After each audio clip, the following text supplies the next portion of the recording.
Hi, welcome or welcome back. I am sorry for the long break, and I hope you can't still hear it in my voice, but I got sick with laryngitis, and that is the one thing you cannot record with. But welcome to Litmas!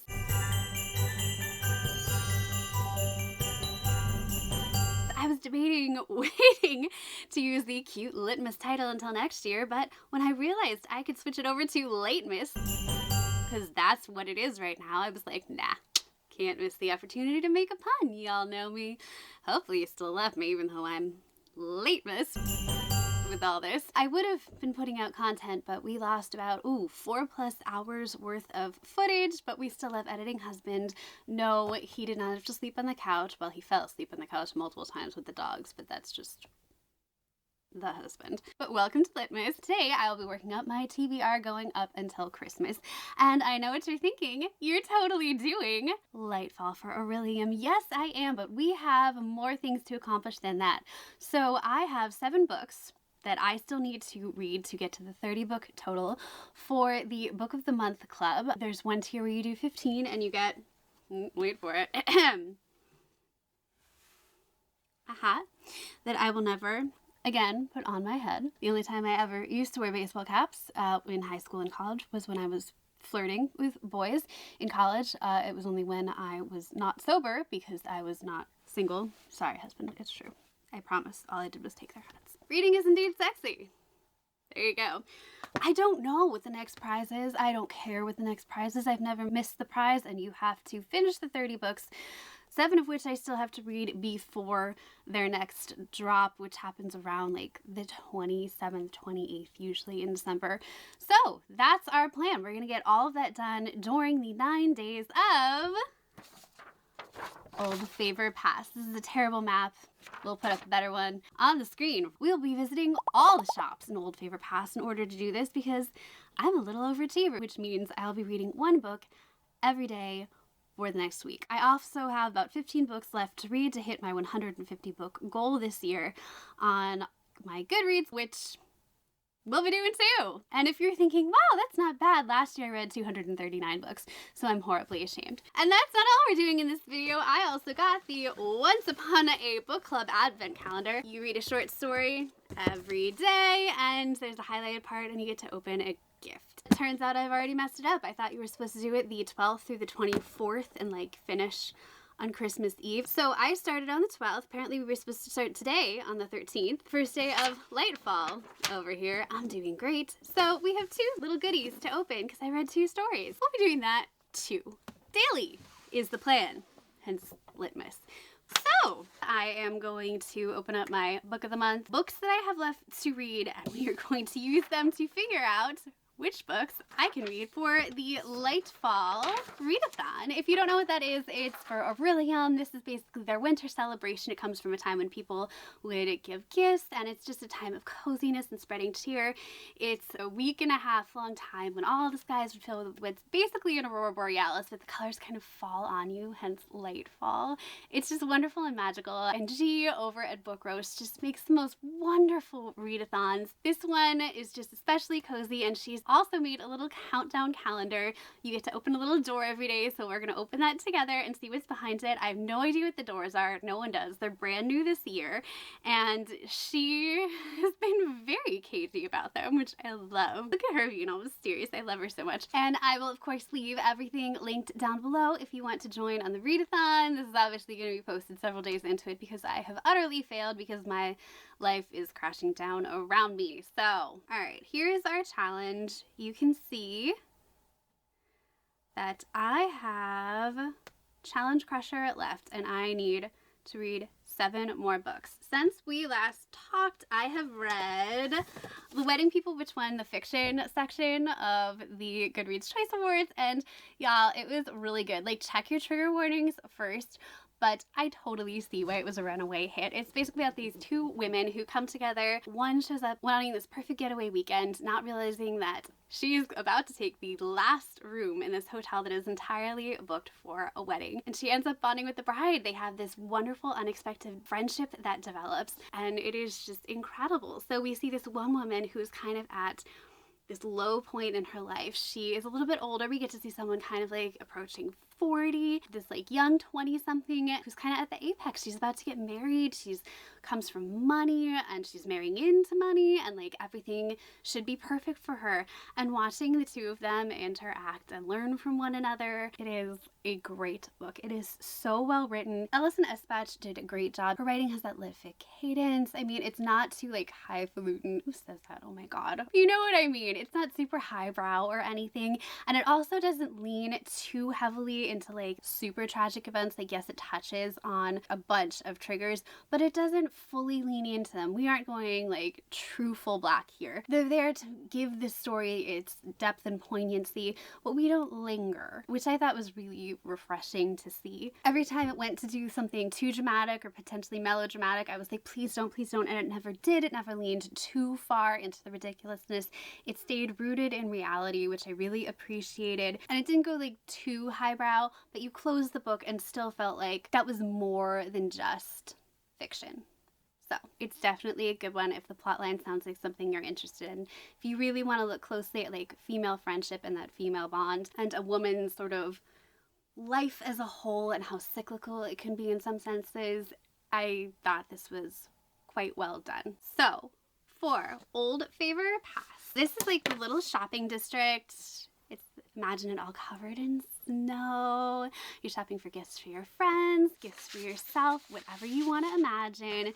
Basically, you're a student on winter break, taking a little time for yourself. So let's go into the Old Tales bookstore first, because that's probably where I would go first. So book we need to read by the end of the year still. I'm leaving that one blank, so it's a perfect start. There are plenty of books that I could put here. I am going to comment on Hellbent by Leigh Bardugo. I don't know if I'm going to get to this. I meant to be buddy reading this with Jessica Allard. I don't know if we're going to finish it by the end of the year, and if we don't, it's completely my fault. I am so sorry, Jess. My life has just been kicking my butt. We met through YouTube. I just suck. I'll tentatively stick that there.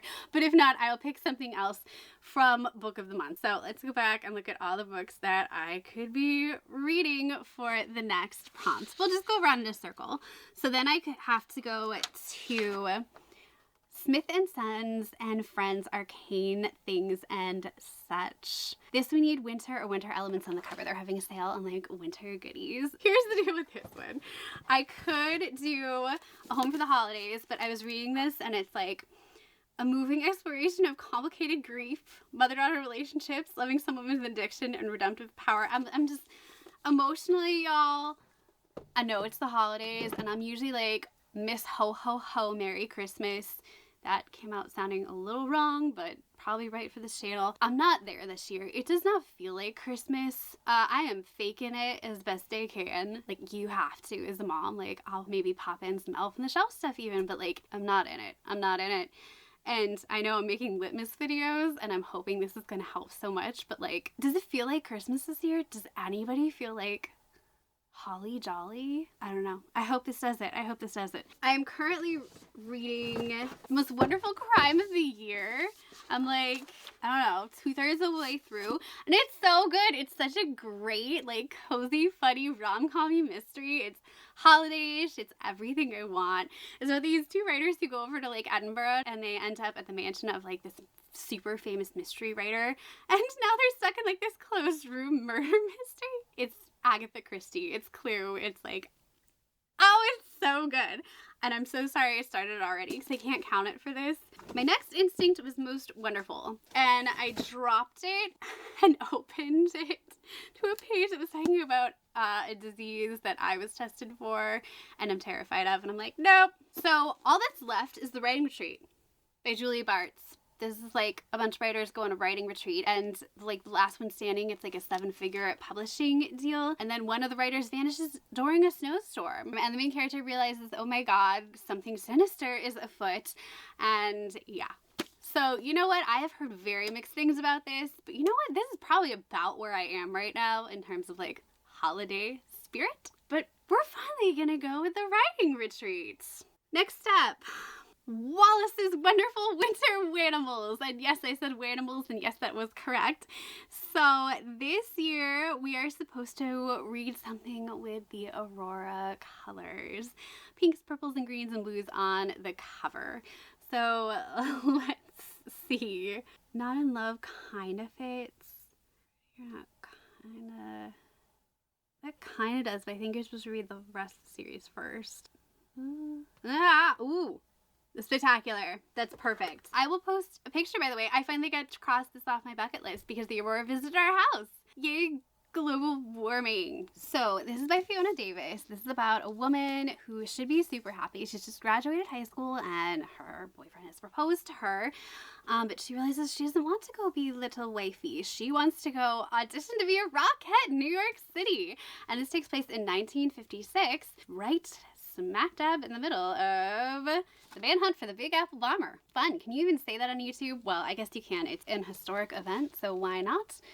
I've personally lived through one too many of those lately, but I guess reading about one I can handle. It even looks like it has the Aurora in the background, right? Right? Like, I'm feeling that. Meanwhile, she meets Peter Griggs, who is a young doctor who is sort of creating this idea of psychological profiling to figure out who this guy is. He's been at it for 16 years at this point, apparently. Okay, I'd say get a hobby, but this guy has one, apparently. It's just a bad one. And the two somehow find themselves working together to find this guy. They're pulled into the police search, I guess, and Marion is going to have to learn to stand out instead of blend in as perfect rockette does in their little kick line. I am curious to see how a rockette ends up catching this guy. How historical this is, I don't know, but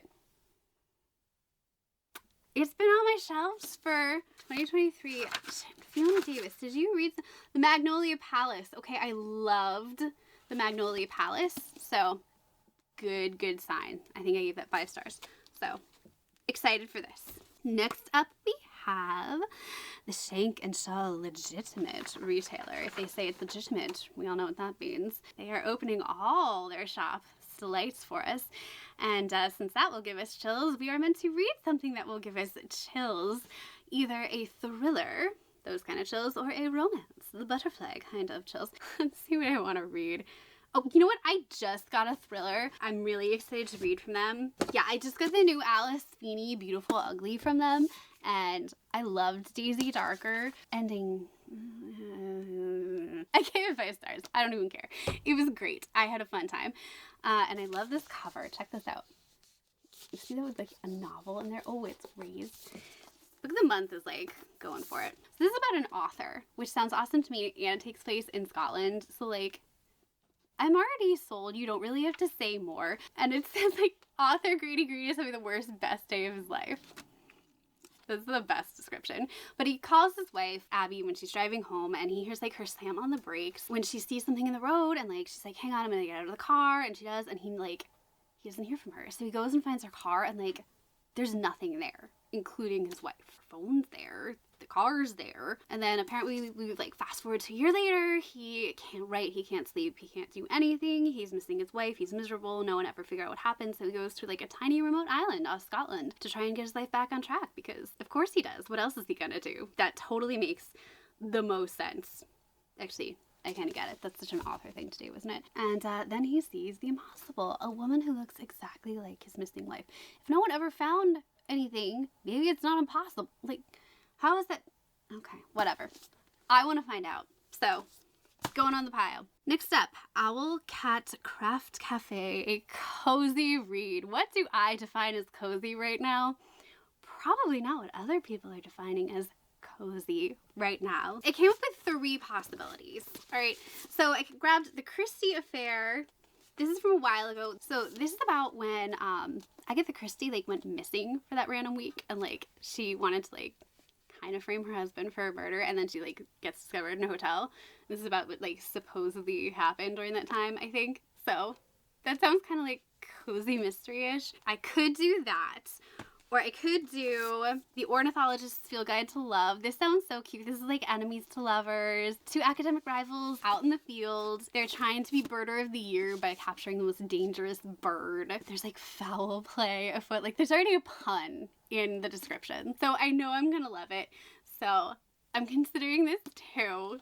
I just think it sounds really cute. It sounds a little like Emily Wildish, which is super cozy. So maybe this could be cozy too. But I also grabbed The Lost Story by Meg Schaffer.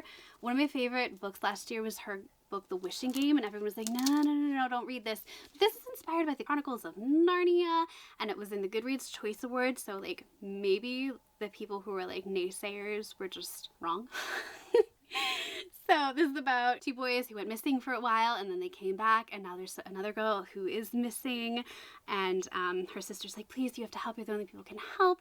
And so they help, and they go back with her, and I'm kind of like, that is so cozy. It's all like wintry too, I think.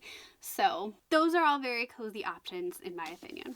Then we have Occult Premonitions, a book set in the future or alternate world. And like while I was scrolling, I swear to you, I saw a book literally called The Future, and I don't remember getting it anywhere. Where would this be in my house? Hang on. It was in a stack. In the I don't know what to do with. Fantastic. Yeah, this is The Future by Naomi Alderman. And reading this, like, I don't know if I meant to buy this. I don't remember buying this book. I don't remember reading the plot to this book. I swear to God, I must have just bought it because it was Fox, because this is clearly like sci-fi dystopian. But sure, you know what? I read my first sci-fi last month and I loved it. It is long. Oh, okay, sure. So we've got Martha, who left her dad's isolated compound and now finds herself working for a powerful social media mogul, hell-bent on controlling everything. This is already hitting a little too close to home. Okay, cool. She's surrounded by mega rich companies designing private weather, predictive analytics. I think that's what my husband does. And covert weaponry. Oh no, while spouting technological prophecy. Okay. She may have left the cult, but if the apocalyptic warnings in her father's fox and rabbit sermon, once a parable to her, is starting to come true, which future's actually left. That's only the first paragraph. Why are there 3 more paragraphs? Oh, there's another character. Okay, we've got Lai, and she's cornered, being chased by an assassin. Cool. And on her phone, suddenly, we've got software that appears telling her how to escape, but who made it? Who put it there? Who knows the future? No one knows. Now the worlds are about to collide, and that could lead to either something beautiful or the cataclysmic end of civilization. Fantastic. The future's coming. The future is here. The future is on my TBR. I'm going to regret this. I can just... Oh! If you can see the piles of books surrounding me, I am not okay. And finally, we're going to the Rich Pigeon Pub. What do I have to find? A book about food and drink. 2 or more authors. 2... Are you going to defeat me, Rich Pigeon Pub? Man, all right. None of these are going to be back. Christina Lauren! They're 2 best friends writing together! The Paradise Problem! Yes! I win! The Paradise Problem. So, we have Anna, who married Liam in college so that they could get subsidized housing together. What she didn't realize is that their fake little marriage didn't actually end, and now he needs her to actually meet his family so that he can get his full inheritance thanks to a pesky clause in his grandfather's will. What's in it for her? Yeah, he gets it. He's gonna give her a little something, cash, money, that something. But I'm betting she's gonna get a little other something too, because something tells me it's Christina Lauren and we're going to be enjoying a nice little romance. Also, his family has a supermarket chain. That's where their wealth comes from. That could be funny, possibly. I don't know. I think they're going to a wedding. Sounds like fun. Apparently his family is terrible and Anna is sweet, supportive, and probably going to get torn apart by them. Okay, so that is our little TBR for Old Favor Pass. I'm excited. It should be fun. Moving on. Let's open our little door and see what's there. Behind door 1 is a miniature giant ice toad. Okay. Found at high altitudes of dark meadow, the miniature giant ice toad can withstand the harshest of conditions without discomfort, which means he and I are not in the slightest bit related, because if I don't have at least 7 pillows, a sound soother, and a sleeping pill, I can't sleep at night. They emit a somewhat unsettling aura, and if left unsupervised, they will try to use their hypnotic magic to manipulate people into bringing them food. Oh, that's not bad, unless they eat people. But then they'd just eat the people.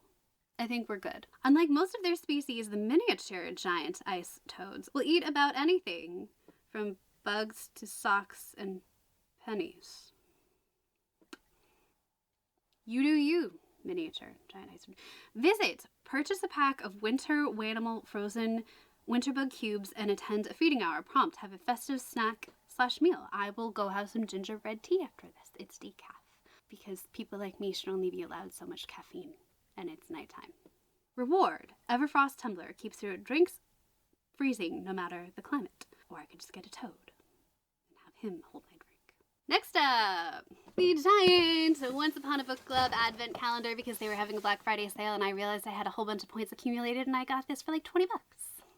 Yeah, not bad, right? So I'm getting this because one year I got it and they always have a couple books in there, and this got me out of such a reading slump. This is Song of a, my husband's gonna yell at me for not good lighting. He's very obsessed with my lighting.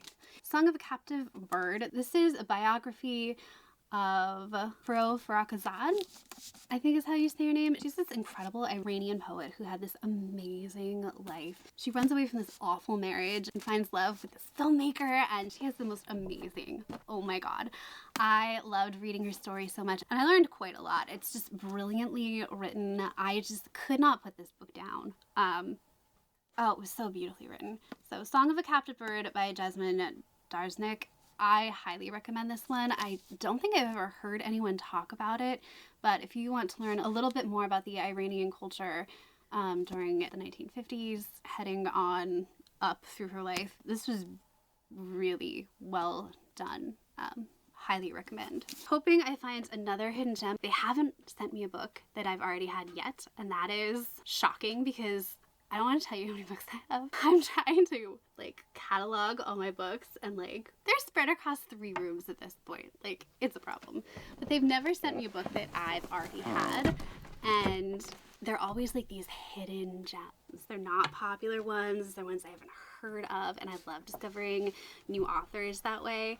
I haven't read all of the ones I've gotten from them yet, but there haven't been any 1 or 2 stars, so really appreciate that. However, the stories are so hit or miss. The first one, so it was about Kate and Nate, and they basically spent their summers together growing up, and they kind of fell in love over that, and then all of a sudden she didn't go back one summer, and he never wanted to find out why, and they lost touch, and then all of a sudden they're in the same city at the same time, and she leaves a postcard he gave her and a book she puts in a little free library. And it's basically Carly Fortune's Every Summer After.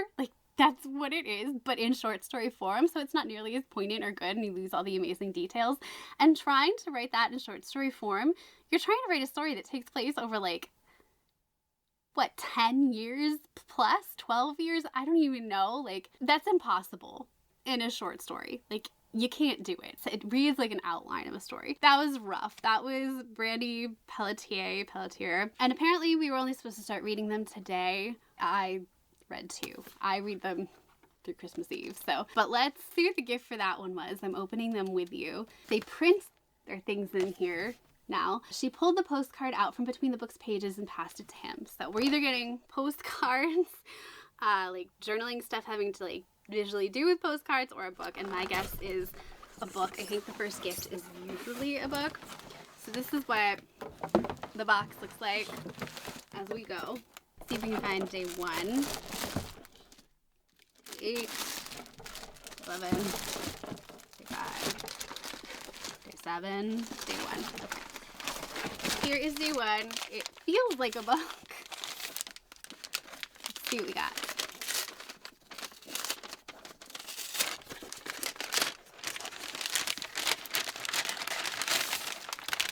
It is a book. It's a book called The Poet's House by Jean Thompson, National Book Award finalist. Ooh. Let's see. They have some good ones. I do not have this. Oh! Oh my god! They put the postcard in there! That was supposed to be in the story! That is so cute! Oh my god. Okay, that just over the top. So what is this about? Let's see. A warm, witty story of young women who get swept up in the rivalries and love affairs of a dramatic group of writers. This is about Carla. She was working for a landscaper. She feels stuck. Her family's like, oh my god, get a real job. And she decided for a job at the home of Viridian. This poet basically hosts like a writing circle. And slowly she gets sucked into the world. She becomes kind of obsessed with her poetry, with writing, with Viridian herself. And apparently Viridian's reputation was kind of defined by her infamous affair with a male poet. And somehow some fight emerges about a bunch of poems he wrote about Viridian, and Carla gets drawn into that. I don't know. It sounds interesting, but we all know if it's a National Book Award finalist, like, it's gonna be good. So that's really exciting. Look how vibrant and colorful that is. It's just beautiful. And let's see what's next. So next was a really strange story. It's definitely what I thought sci-fi was. It's called Choices, and it was by Jenna Pashley Smith, and it was like this girl who's getting sent into like her memories every day so they can use her energy to power different things. She's out in space and just has an AI like ask her, what do you want to visit every day? And then she sees his ship and he's in trouble, so she like lets him hook up to her so he can like fix his ship basically. And like that's the first interaction she's had in a while aside from video calling her family, and they're all obsessed with the dandelion tea her family grows. Yeah, I won't give any more away. That's the story. It went exactly the way you thought it was gonna go. It was kind of stereotypical, even for someone who's never read science fiction. Like, it just did what you thought it was gonna do. I didn't think it was very good. But here's what we're opening here. She turned it over. Oh, a clock. Laris ran her fingers over the plastic surface, lightly tacky with age and dust. I hope it's not going to be lightly tacky with age and dust. Of course, the biggest box on the bottom. So, here's our box. It really just is a clock. No. Oh, it is only with the heart that one can see clearly what is essential is invisible to the eye. Okay, it's a clock. Like, it's a clock. Those are our first two gifts. Yay, that's my TBR. Those are the first two stories. But that's it for me. Welcome to Litmas, the first day of it. For now, it's Litmas. We'll see how long it takes me to catch the editing up to the filming. Thank you all so much for joining me. I will see you guys next time. Yes, I will be opening up these gifts and reading a story every day, but you'll also be getting reviews of the books as I read them. And there are some other videos that I will be filming along the way. So stay tuned. I hope I can pull all of this off and manage all of the surprises I have planned. Overly ambitious? Never. But I'll let you guys get back to your book and I'll be getting back to mine. I still want to finish this before I start my new TBR. And let me know in the comments if you're doing Lightfall too, or even if you're not, what holiday reads you have up your sleeve, because I could use a little holiday cheer this year. I'll see you guys next time. Bye.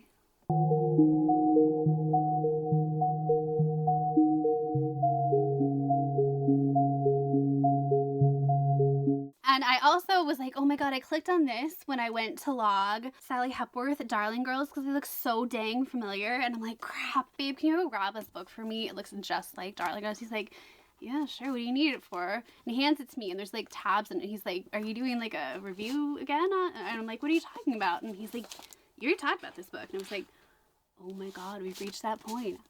I forgot to log it. I did read it. Oh, there's bookmarks still in here. I'm always looking for bookmarks. How nice. And like, I didn't even remember that I read it. So yay, bonus freebie, accidental on purpose mistake. Like, if that's a really boring story, I'm sorry. But like, that's my life these days.